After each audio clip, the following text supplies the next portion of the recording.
যুগের শুরু হয়েছে।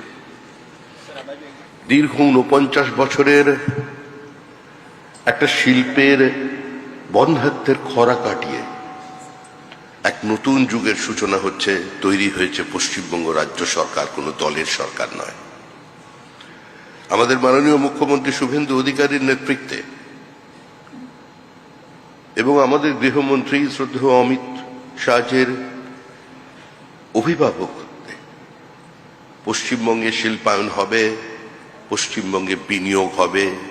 Bengal means business, destination Bengal, এগুলো কোনো স্লোগান থাকবে না।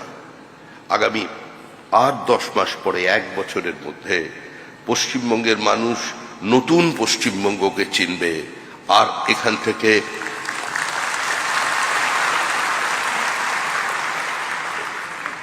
কোনো বিনিয়োগ বাইরে চলে যাবে না। যে ফ্লাইট অফ ক্যাপিটাল বন্ধ করতে বিগত সরকারগুলো সম্পূর্ণ ব্যর্থ হয়েছিলেন,